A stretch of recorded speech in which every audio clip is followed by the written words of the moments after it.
really consider high school to be a particularly eventful period of my life, which might explain why I'd never made a video talking about any of my high school experiences. Well, until now, that is. Let me tell you about my most cherished memory, high school theater. As most of you probably already know, I really enjoy watching theater performances, and it's one of the things that I've been missing dearly the past year. I didn't grow up with a background in performing arts, but I'd always wanted to be a part of the stage. I can't sing, so musicals were out of the question. But I had the opportunity to participate in 2 stage plays in high school, and they were honestly the best parts of the little memory I have of high school. So in junior year, the first play I auditioned for was called The Absence of a Cello. To sum it up quickly, it's a super old play about a family man named Andrew who desperately wants to land a big corporation job, and in order to appeal to the personnel chief in charge of evaluating him, he tries to present himself and his home as classy as possible by hiding everything that made his family interesting. He takes advice from his young neighbor Perry, who's attending business school and is seemingly the most qualified person to teach Andrew the ways of appealing to corporate snobs. Perry is also hopelessly in love with Andrew's daughter, Joanna, who pretty much just strings him along so he can help her dad get the job. There were, of course, a bunch of other students auditioning for the play, one of them being my friend Kate, and a girl who we'll call Bethany. Bethany was the type of girl who, for some reason, always felt like she needed to be a step ahead of other people, even if they were her own friends. If Bethany saw someone drawing, she'd always be the first person to give unsolicited criticism, but if someone did the same thing to her, she'd get defensive and snippy. Like, if you're aware of how annoying it is, then don't do it to other people. Come on. If Bethany found out that one of her friends had a crush on a guy, she'd go out of her way to try and steal attention from them, as if she were suddenly in direct competition with her friend. This happened multiple times. And if Bethany wasn't the center of attention, or if things weren't going her way, she'd throw a hissy fit and make her displeasure as noticeable as possible to the people around her. To put it kindly, Bethany was the worst. Think like Sharpay or Regina George, except take out everything that made those characters iconic. Not fabulous, not fetch, just kinda rude and entitled. Anyways, she's gonna come up again later, just hang on. Since this was my first audition, I was really nervous, and it definitely showed from the way I was delivering my lines, coupled with the fact that I didn't know how to project my voice. The play director, Mr. C, could have easily dismissed my lackluster audition, but he was really kind and actually offered me some helpful advice. Let's say someone was taking your phone right up in the front row. How would you say, hey? Hey! Great. Let's say the same person is taking your phone, but all the way to the back of the room. Hey! Perfect. Notice how you're projecting from your diaphragm? You want to make sure your voice reaches the farthest audience member. Now, let's have you try the lines again with that in mind. I thought it was probably unlikely that I'd get cast since my audition wasn't very good, but I was of course still hopeful, so the next morning I headed over to the theater building where the casting list was posted, and saw Bethany walking from that same direction. Oh, did you already see the list? You got understudy. I got nothing! Should I apologize?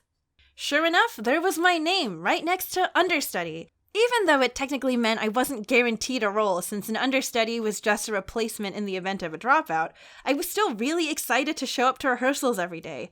And it seemed like the stars aligned for me because in just a few days, the girl who was cast for the part of Joanna ended up dropping out due to conflicting schedules. So I was officially Joanna! My friend Kate was also cast, and she was given the role of Perry. Turns out, not enough guys had auditioned to fill all of the male roles, so Perry's character was changed to a lesbian named Paris who was still hopelessly pining after Joanna. Since I needed to practice projecting, during lunch and rehearsal days, Kate and I would go outside and practice delivering our lines while standing far away from each other so that we could get used to projecting. Eventually, we'd gotten so good at it that we were the loudest both on the stage and off the stage. I was worried about how stage fright might affect my very first stage performance, since I'd gotten so used to performing for an empty room, but I figured out a hack. I'm blind as a bat! And I figured since I had the staging directions memorized from rehearsing them so many times, I didn't really need my glasses to see anything on stage, and if I took them off, I wouldn't be able to discern faces in the crowd, and it'd just look like one multicolored mass. It'd be as if I were still performing for an empty room. Take that, stage fright! But even with the nifty no glasses hack, it didn't stop the pre-performance jitters from getting to me. Mr. C was also the AP art history teacher in addition to being the play director, so I had a class with him at the end of every school day. On the day of our opening night, Mr. C announced to the art history class that the play would start that evening and encouraged them to come see it, especially since one of their fellow classmates would be performing. Once the realization that there'd actually be an audience finally hit me, I started quietly tearing up at my desk. I know, what a little wuss. It's a minor role in a high school production, Emily. It's not a big deal. Now, I don't consider myself an anxious person by any means, but I couldn't help but start worrying for the worst. Like, what if I flub a line or mess up, or what if nobody shows up and all those perfect rehearsal days had gone to waste? Just then, I felt a tap on my desk, and when I looked over, Jesus, the guy who sat directly to my right, had placed a chocolate bar on my desk. It was one of those skinny chocolate bars you see students selling for fundraisers. I didn't really know or ever talk to Jesus, and he hadn't said a word when he put the chocolate on my desk. And to this day, I still have no idea if he did it because he could tell I was feeling nervous, or if it was just a good luck tonight chocolate. But it was a really nice gesture that stuck with me, and it genuinely made me feel better. Long story short, the play ended up going great both nights. The day after the last performance, I was walking with Bethany and another friend. I watched the play yesterday. Oh, you did? Did you like it? Well, I was carefully observing your performance in particular, and I felt like your delivery was kind of weak, to be honest. If I was playing Joanna, I would have shown a lot more emotion during the scene with Paris. Like, I really felt like you weren't expressive enough, but it was okay. Uh-huh. Okay, well, Bethany, the next time you get cast as Joanna, you can feel free to deliver her lines however you damn well please. Like I said, the worst. Fast forward to second semester, and I'm at the auditions for the second play of the year. Mr. C, being the nonconformist that he is, picked a Shakespeare comedy from 1594 called The Comedy of Errors. So, quick summary. The Comedy of Errors is about two sets of identical twins who become separated and unknowingly end up in the same city where mistaken identity-related shenanigans and confusion ensue. I'm pretty sure he picked this play because, luckily for him, he already had two sets of identical twins in his drama class, one of the pairs being Soleil and Kate. So the twins, of course, had their roles guaranteed to them. I auditioned in the hopes of landing the role of either Adriana, the nagging, stressed-out wife of one of the twins, or her sister Luciana, the sweet and meek single maiden that the other twin falls in love with. This time around, I was way less nervous and more excited at the possibility of being on stage alongside some of my closest friends. Bethany was auditioning too, because of course she was. The next morning, I discovered that I'd be playing the role of Adriana and Bethany would be playing the role of Luciana. I was so excited. Adriana had some pretty lengthy monologues, and I was looking forward to memorizing all of it. Plus, I got to play the part of Soleil's nagging wife. Although, as it turns out, it wasn't the casting that Mr. C had originally intended. After the first day of script reading, Mr. C pulled me aside. So, I made a bit of a mistake, and I accidentally mixed up Adriana and Luciana's names while I was typing up the casting sheet. I meant to cast you as Luciana and Bethany as Adriana.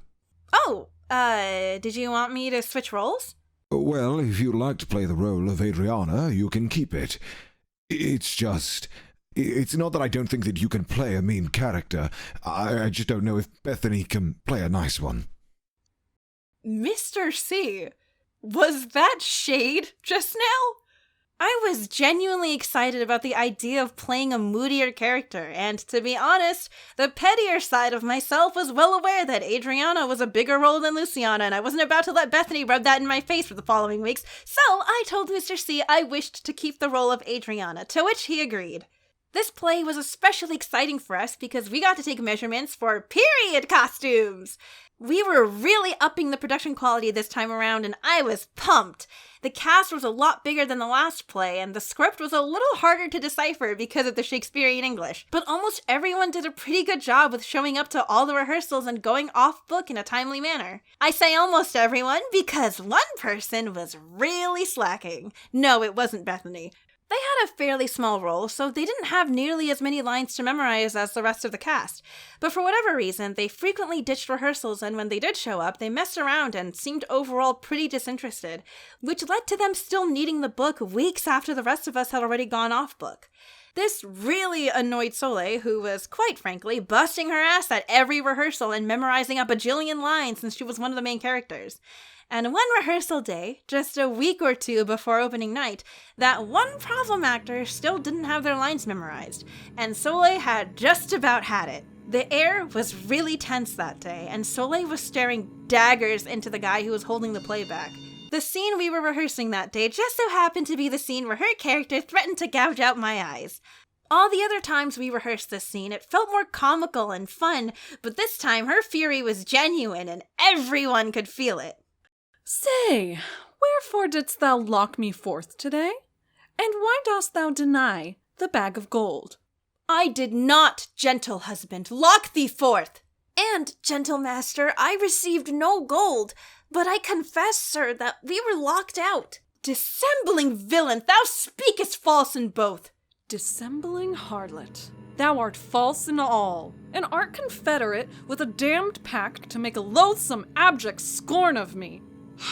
But with these nails, I'll pluck out these false eyes that would be holding me this shameful sport. Oh, bind him, let him not come near me, so stab! As we should have expected, the slacker ended up dropping out of the play just days before we were supposed to perform. And since there was no understudy this time to cover on such short notice, we had to get someone on the team to read the lines off the book for that particular character. Of course, Mr. C was pissed, but aside from that blunder, the whole show went amazingly on both nights. And if you're curious about how Bethany did as the sweet and bashful Luciana, I'll admit she actually did a really good job. At the end of the school semester, Mr. C handed out these cute little awards, and he gave me Most Improved and Best Memorization, which honestly made me happier than any A+ I'd ever received from any school test that year. If you're looking into extracurriculars and maybe want to buff in your confidence stats, I definitely recommend theater. Personally, I think it's a lot of fun and a great learning experience, especially if you have a good drama teacher. It showed me that I genuinely love performing, sort of like how I'm doing now, I guess. Does this count? By the way, the sponsor of today's video is Raycon. I've owned my pair of Raycons for a year now, and they're still holding up, and I somehow haven't lost them yet.